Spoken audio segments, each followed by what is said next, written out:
I'm going to start by just reading some poems. These two poems are dedicated to my Baba, Abdul Malik Mason O'Neill Jr., and all of our martyrs who have been killed by the police state and the military state, and all of their children who survived them.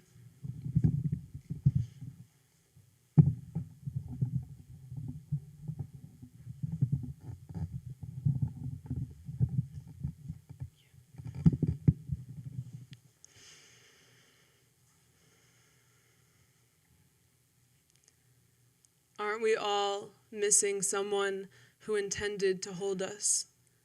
Aren't we all waiting for a steady knock on the front door? All that's lost and weeping between us, I remember the stretch of my father's hands, how much they held, how much more they intended to hold. My baby eyes turned up to him like his spirit drew my orbit, and maybe it did. Maybe that's why I find myself in every city he called home, wondering where he used to sit and rest his feet. The ghosts are tangled in my throat again. The smoke pulls them through like fish hooks, drawing blood, small, threaded lines of red. I trace the purple in my fingers, the green rivers connecting my palm. I wrap my forefinger and thumb around my wrist. I feel for bone and my father. Always my father in my lilting eyes and outstretched palms while I pray the prayer of martyrs, their forefingers pointed towards the sky as they use their last breath to swear that there is no God but God, and the prophet is his messenger. And I think about the young men in Palestine, in Gaza, in Jenin, and Nablus, the young men in Khartoum and Sana'a and Beirut, how they recover their last slivers of life to make shahada. And I think about all of the ones who died this way, survived this way, how my father must have raised his finger in the end, or at least his chin, to make this final declaration, how my ancestors must have done the same, the ones who were taken from homelands in West Africa and brought to this bloodied soil in chains, how these words must have been their comfort, their compass towards sanity, how these words quilt all of our martyrs together as they reach for life, even in the end, which is why we say, Shuhada'na ma matu, aishin jambana. Our martyrs did not die, they live alongside us. I keep thinking about this phrase, Thawra hatta nasr, revolution until victory. Revolution until victory. Revolution until the land is free and the people are free and the water is free and the sky is free and the moon is free and the sun is ours. The sun is ours. The sun is ours.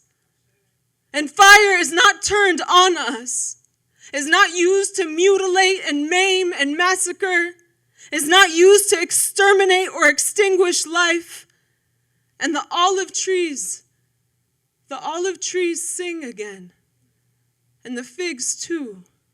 And the pomegranate orchards spill out in abundance, each seed a vessel of blood, the only to touch this soil again.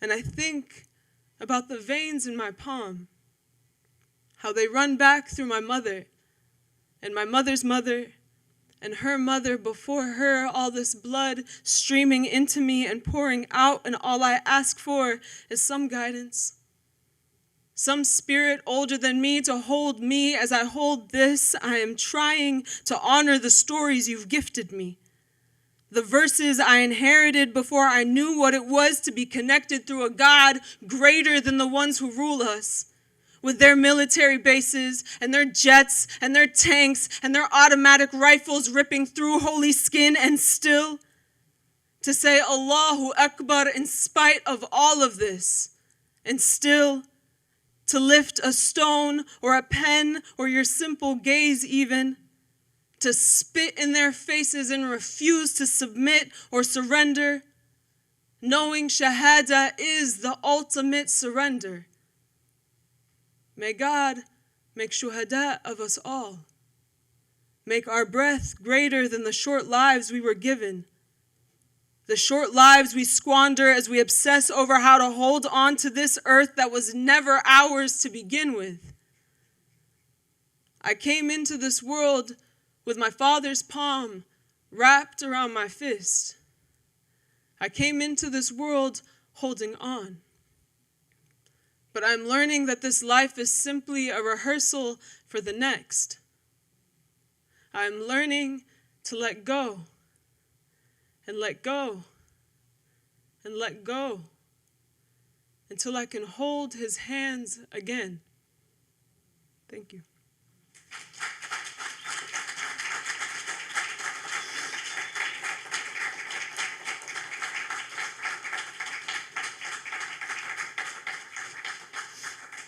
I've got one more poem for y'all.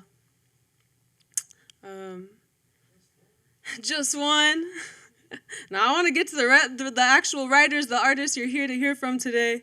So I have one more poem. And yeah, again, thank you so much, Evan. Thank you so much, Connie. Thank you so much, Moad, for having us.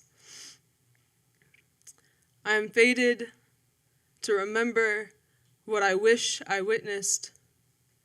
Yesterday, it was your hands wrapped around Mama's like a blanket, her frame petite and elegant as ever, your smile wide like midday sun, like you never planned to let go. Every morning, I count the days until my years here eclipse yours. I have so many questions waiting in the river of my heart. Like, where did you learn to love like that? Child of violent divorce and uprooted as you were, and still you held her and wrote letters and danced the anger away until you arrived at that soft muscle beating beneath. 2 kids left to their own imagination, so you picked the further coast and gave yourself a name to remember God. I'm trying so hard to stay afloat, to remember this thing called love, to keep my heart open and soft enough to let the breeze in. I hear you sometimes when I turn my head to the wind or pick up a shell in Half Moon Bay.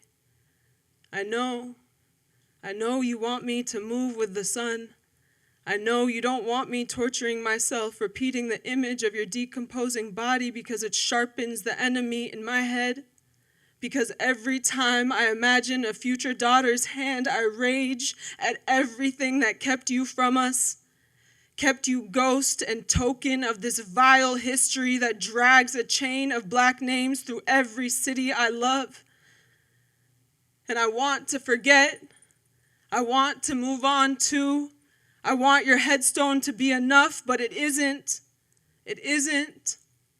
I can't help but feel selfish for every child in Gaza crying out for the arms of their fathers, who held them through the airstrikes and sang to them during death marches and played with them while waiting in the flower lines. Fathers who were eviscerated by chemicals or disappeared under rubble or dumped in pits with hundreds of bodies or kidnapped and tortured in concentration camps on the other side of the barbed wire. And how much longer can we go on like this? And are they right? Are they right when they say it's always been this way?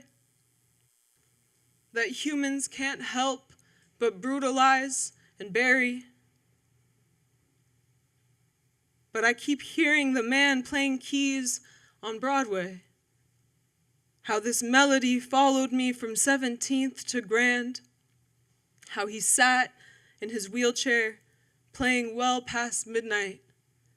How this feels the most human too. To create in spite, despite. To make something beautiful for a city that refuses to love you back. To make home of a country that won't even give you back your own name. to love somewhere, somehow, still.